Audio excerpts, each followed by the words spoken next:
Sumainyo ang Panginoon. At sumaiyo rin. Ang mabuting balita ng Panginoon ayon kay San Mateo. Papuri sa iyo, Panginoon. Noong panong iyon, sinabi ni Jesus sa mga tao at sa kanyang mga alagad, ang mga eskriba at ang mga pariseyo, ang kinikilalang tagapagpaliwanag ng kautusan ni Moises. Kaya't gawin ninyo ang itinuturo nila at sundin ang kalang inuutos. Ngunit huwag ninyong tularan ang kanilang gawa sapagkat hindi nila isinasagawa ang kanilang ipinangangaral. Nagbibigay sila ng mabibigat na dalahin at ipinapapasan sa mga tao. Ngunit ni daliri ay ayaw nilang igalaw upang tumulong sa pagdadala ng mga iyon. Pawang pakitang tao ang kanilang mga gawa. Nilalaparan nila ang kanilang mga pilakterya. Hinahabaan ng palawit sa lailayan ng kanilang mga damit. Ang ibig nila ay ang mga upuang pandangal sa mga piging at ang mga tanging luklukan sa mga sinagoga. Ang ibig nila ay pagpugayan sila sa mga liwasang bayan at tawaging guro. Ngunit kayo, huwag kayong patawag na guro sapagkat iisang inyong guro. At kayong lahat ay magkakapatid. At huwag ninyong tawaging ama ang sinumang tao sa lupa sapagkat iisang inyong ama, ang amang nasa langit. Huwag kayong patawag na tagapagturo sapagkat iisang inyong tagapagturo, ang Mesiyas. Ang pinakadakila sa inyo ay dapat maging lingkod ninyo. Ang nagpapakataas ay ibababa at ang nagpapakababa ay itataas.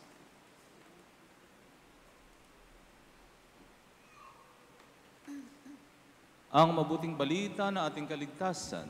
Pinupuri ka namin, Panginoong Hesukristo. Alam ninyo, kapag itong ating ebanghelyo, I feel very uncomfortable preaching this gospel because the gospel is, parang it's bouncing back to us. Kasi ang ebanghelyo ay isang pagbatikos sa mga pariseyo. During their time, ang mga pariseyo ang religious leaders, religious teachers. Sila ang mga nagtuturo ng batas ni Moises sa mga tao. At yun nga, ang batikos ni Jesus sa kanila, magaling lamang kayo magturo, pero hindi nyo naman isinasabuhay ang inyong itinuturo. So that's the reason why I feel very uncomfortable preaching this gospel kasi parang bumabalik sa amin. Ganun pa man mga kapatid, this gospel is not only for us, it's for everyone. Kasi lahat naman tayo, in one way or another, we are sharing in the authority of the Lord. Lahat tayo ay meron tayong mga taong pinangangalagaan. Meron tayong mga taong people who were entrusted to our care. Okay? And because of that, we exercise authority over them. Halimbawa, kayo bilang mga magulang, meron kayong mga anak na pinagkatiwala sa inyo ng Diyos. Of course, as parents, you have the authority over your children. O kaya, meron kayong mga kasambahay. O sila din ay they were also entrusted to your care. O halimbawa, meron kayong mga kumpanya, meron kayong mga tao under you, di ba? Mga subordinates, mga empleyado, mga manggagawa. They were also entrusted to your care. At siyempre, bilang kayo yung may kapangyarihan sa kanila, the gospel now is trying to ask us, how do we use our authority over them? Tatandaan natin mga kapatid, there is one authority here on earth, and that is the authority of God. The only reason why we have authority is because God shared His authority to us.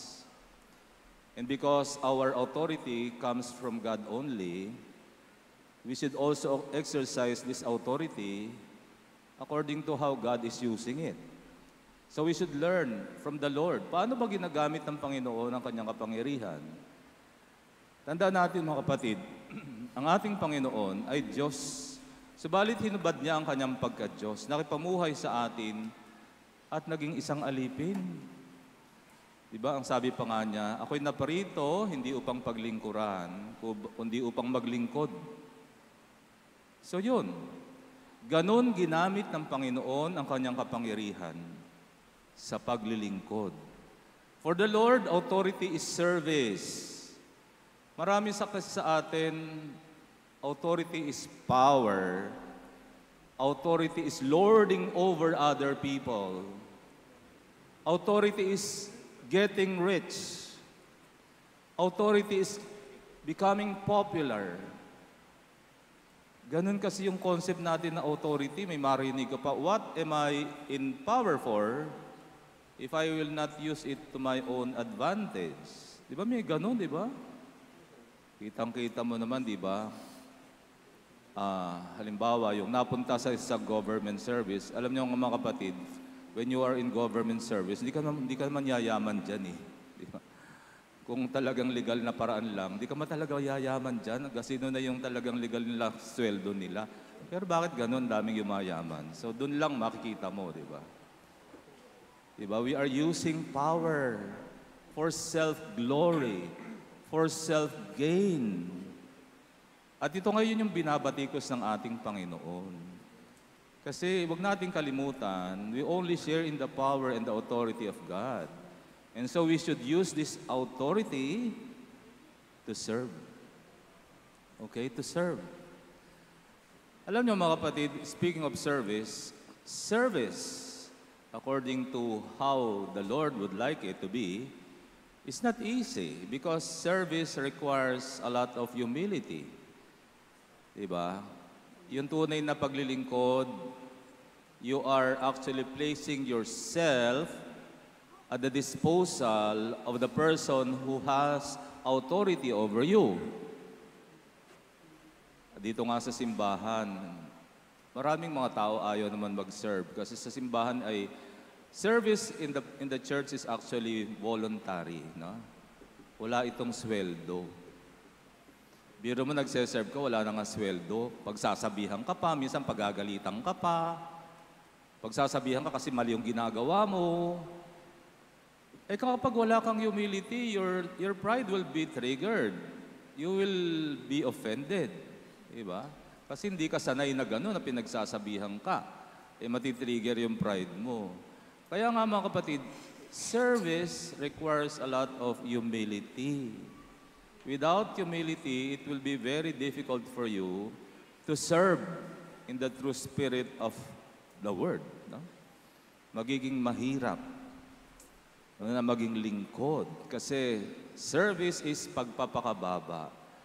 At ipinakita ng Panginoon kung anong klaseng service yung gusto niyang matutunan ng kanyang mga alagad. Sa huling hapunan, ano yung ginawa niya, di ba? Siya ay lumuhod, yumuko sa harap ng kanyang mga alagad. Hinugasan ang pinakamaraming bahagi ng paan ng katawan ng kanyang mga alagad. Pinakita talaga ng Panginoon how to be humble. No? To the point of being humiliated. Kaya nga po, it requires a lot of humility. True authority requires a lot of humility because it is about service. Christian authority is about service. And another reason is, another purpose of authority, according to how the Lord is teaching us, is authority is a way to love. Nakita na ba natin ganun yun? Authority is a way to love. For example, your authority as parents over your children, it is not only service, it is a way of loving. It is a way of loving. And so it should also be to your kasambahay. Kasi kasambahay should be also treated not as slaves, but as members of your household. No? They're there not only to serve you, but you are also in charge of them. You are also expected to serve them, to love them. And ganun din sa inyong mga empleyado, mga trabahador, di ba? Your authority should be exercised as a way to love. As a way to love. Kaya nga, you should always examine yourself. How am I loving my employees, my laborers? How am I exercising my authority? Kasi kung madalas kasi ang nakikita nating authority lording over, yung bossing, yung bang parang hari na Yung bang mando ng bando, parang yung mga tao wala ng damdamin. Di ba ganun? Kapag ang isang namumuno ay walang pakialam sa damdamin ng kanyang mga manggagawa, aba, nagjo-Diyos-Diyosan yun. He is playing God. He is using authority as a God. He is lording it over. Kaya, every time somebody calls me a boss, I feel insulted. Because we're not supposed to be a boss.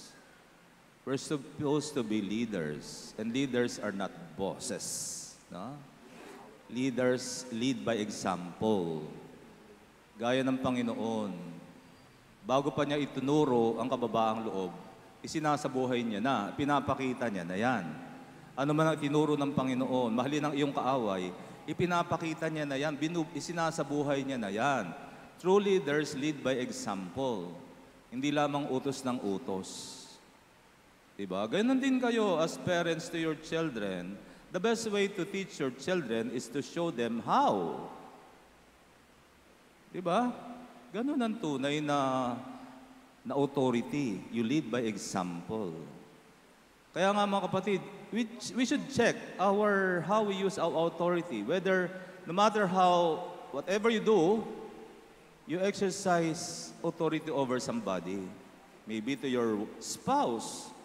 Diba? Yung iba, kung itrato yung asawa nila, para ding alila. We should exercise, the Lord is telling in the gospel, the Lord is telling us how to use our authority in service and in love. Tandaan natin, mga kapatid, no? Whatever you do out of love, there is joy. Whatever you do out of love, there is always joy. Kapag ginagawa mo ay walang love, parang ang bigat. Ang bigat. Parang burden. Authority becomes a burden if you do it without love. But if you exercise your authority with love, there is joy. Alam nyo, kakambal palagi ng love ang joy. Whatever you do out of love, there is joy. Kaya nga yung mga naglilingkod sa simbahan, pag tinatanong sila, ba't kayo tumatagal maglingkod? Di naman kayo sinesweldahan dyan. Inuutos-utusan pa kayo. Ba't kayo tumatagal dyan? You know what? There is only one reason. Because they find joy. And why do they find joy? Because they do it out of love. It's a devotion. No? Devotion kasi is, you give something out of love. Otherwise, that is not a devotion at all. Diba? That word devotion is a very powerful word. Devotion is, you do something, you give something out of love. Otherwise, without love, it's not devotion at all. Yun ba? Nagiging devotional service. Your authority, you use your authority in terms of devotional service. Doing things out of love. Tumayo tayo at pahig natin ang ating pananampalataya. Sumasampalataya ako Sa Diyos sa mong makapangyarihan,